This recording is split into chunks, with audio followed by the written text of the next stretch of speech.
L'académie de Lapis-Lazuli était à la fois tranquille et paisible. Quelques camarades de classe s'approchèrent pour saluer Tiaros Lapis Clemencio.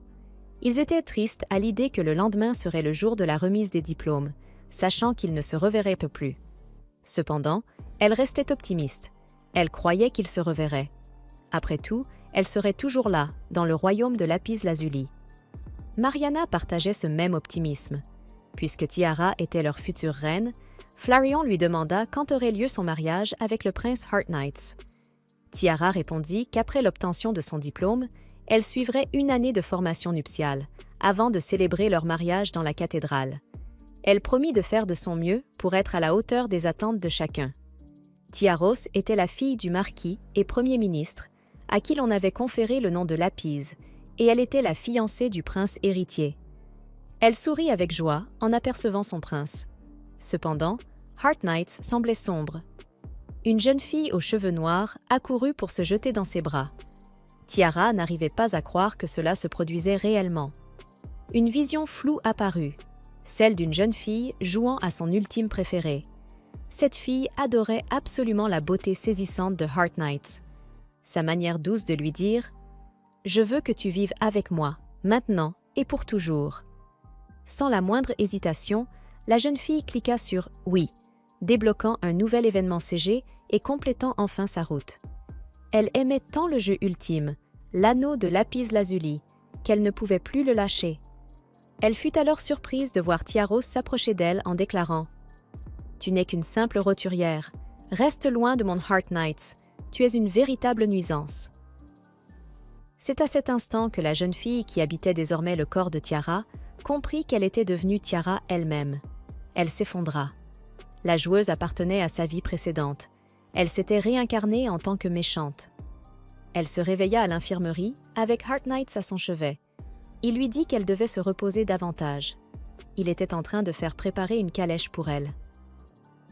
Heartknights Lapis, Lazuli Lackmouth, était le premier prince du royaume et la route principale du jeu ultime. Il fit remarquer que c'était la première fois qu'elle s'évanouissait et lui demanda si elle cherchait à attirer son attention, puisqu'il témoignait tant d'affection à Akari.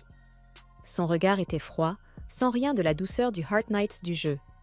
Elle s'excusa, expliquant qu'elle ne se sentait réellement pas bien. Cela lui convenait, puisqu'il était, techniquement, son fiancé. Ce mot, techniquement, lui serra le cœur. Il savait que le lendemain aurait lieu la fête de fin d'études, mais il avait des affaires à régler.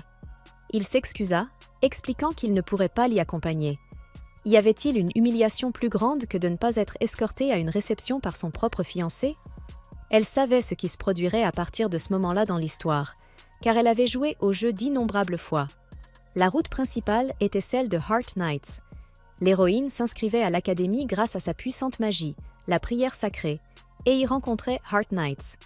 Il était l'étudiant le plus populaire, et pourtant, il comblait constamment l'héroïne d'affection, lui souriant avec douceur, lui murmurant des paroles tendres.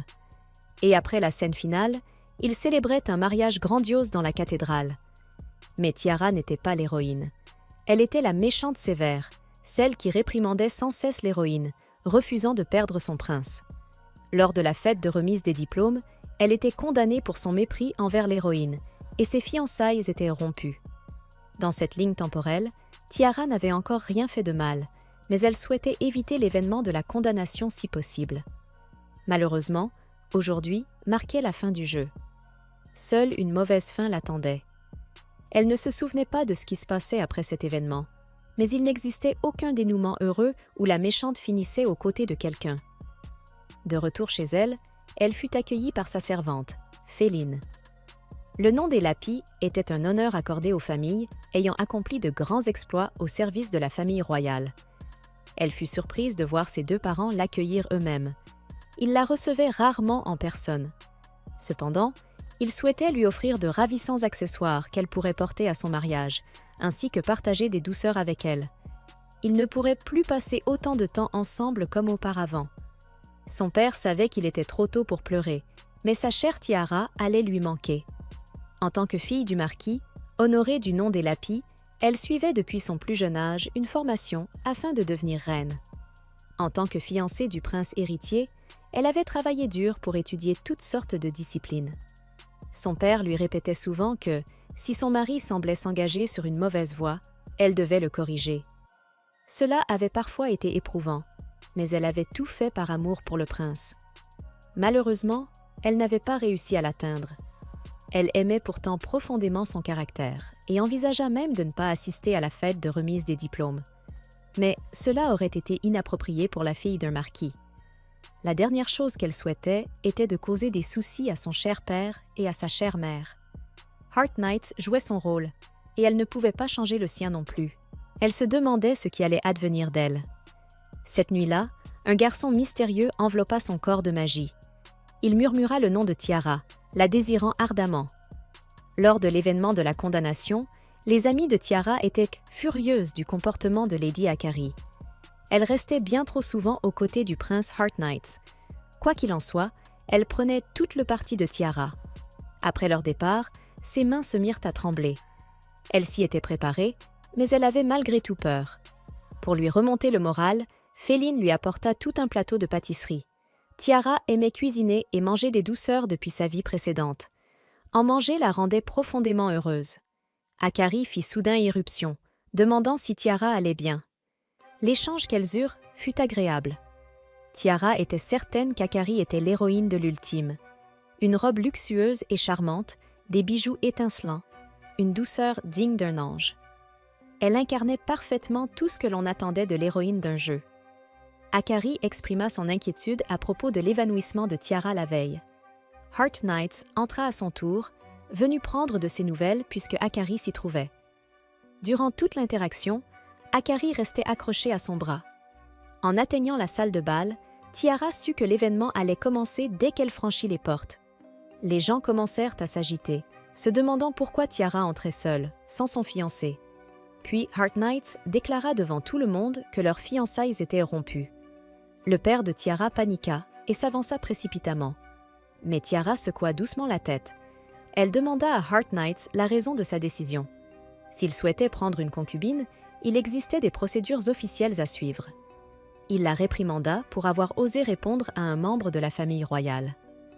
Il expliqua qu'elle avait tenu de nombreux propos cruels envers Akari après avoir appris qu'elle avait grandi à la campagne, qu'elle l'avait forcé à s'agenouiller pour le saluer et qu'elle lui avait interdit de danser avec lui. Tiara répondit calmement qu'elle n'avait fait qu'aider Akari à apprendre certaines règles, qu'elle n'était pas encore habituée à la vie ici, qu'il était normal de s'agenouiller devant Heart Knights puisqu'il était le prince héritier, et que, cette fois-là, Akari avait déjà dansé avec lui plus de 2 fois, ce qui était un privilège réservé à la fiancée. Des explications parfaitement raisonnables. Heart Knights avala sa salive. Il était en train de perdre. Il balbutia « Mais Akari a dit que tu étais toujours méchante avec elle. » Tiara comprit que toute tentative de défendre son innocence serait vaine, que ce soit parce que l'héroïne l'avait conquis ou à cause d'une modification du jeu. Au final, tout se déroulait exactement comme dans l'histoire. Le visage empreint de tristesse, elle lui demanda si son cœur appartenait réellement à Lady Akari. Il mit fin à ses fiançailles avec Tiara et déclara officiellement ses nouvelles fiançailles avec Akari, faisant d'elle la future reine. Son sourire était insupportable. Même si tout était terminé, Tiara avait encore ses parents bienveillants, Féline et ses amis. Mais tout cela vola en éclats lorsque le prince déclara que le crime d'avoir porté atteinte à la future reine était impardonnable. Il prononça alors le bannissement de Tiara hors du royaume. Il était d'une cruauté extrême, mais elle ne pouvait pas désobéir à son ordre. Désormais, elle ne reverrait plus jamais ceux qu'elle aimait. C'est alors qu'un garçon mystérieux intervint. Il s'avança vers elle et lui demanda si elle allait bien. Il s'agissait du premier prince d'un royaume étranger, Marine Forest. Il était le protagoniste principal de la suite du jeu. Tiara était tombée amoureuse de lui dès la première fois qu'elle avait vu son regard empli de détermination, mais elle était morte avant même que la suite ne soit publiée. Elle se demanda ce qu'il faisait ici. Il lui dit de se tenir droite, fière d'elle-même. Elle était plus juste et plus belle que quiconque présent en ces lieux. Heart Knights lui ordonna de se mêler de ce qui ne le regardait pas, car Tiara devait être condamnée. Aqua répliqua cependant que, de son point de vue, les paroles de Heart Knights avaient été bien plus cruelles que celles de Tiara. Rompre des fiançailles lors d'une fête de remise de diplôme, un événement censé être célébratoire, Critiquer une femme seule devant tout le monde et l'humilier publiquement, voilà des actes indignes d'un prince héritier. À présent que les anciennes fiançailles de Tiara étaient rompues, Aqua s'agenouilla devant elle et lui demanda de lui permettre de sauver son cœur. Cela faisait longtemps qu'il désirait ardemment faire d'elle la sienne. Tiara en fut touchée, mais se demanda pourquoi le prince de la suite du jeu la demandait en mariage. Il savait que cela arrivait soudainement, mais il baisa doucement sa main, espérant qu'elle accepterait d'y réfléchir malgré tout. Les invités furent tous stupéfaits. À cet instant précis, on aurait dit qu'ils étaient seuls au monde. Akari leur demanda d'attendre. Elle ne pouvait accepter cela. Elle demanda pourquoi Aqua l'avait choisie, affirmant que Tiara était cruelle et agressive. Elle attrapa le bras d'Aqua, lui demandant de les rejoindre, mais Tiara la prévint qu'il était un prince étranger. Elle n'avait pas le droit de le toucher de cette manière. Aqua se dégagea, remerciant Tiara pour son inquiétude et soulignant le manque de respect dont Akari avait fait preuve. Il ordonna aux gardes d'emmener Akari, bien qu'il sache que cet instant aurait dû se situer après la fin du jeu. Tiara se demanda alors ce qui allait se passer désormais.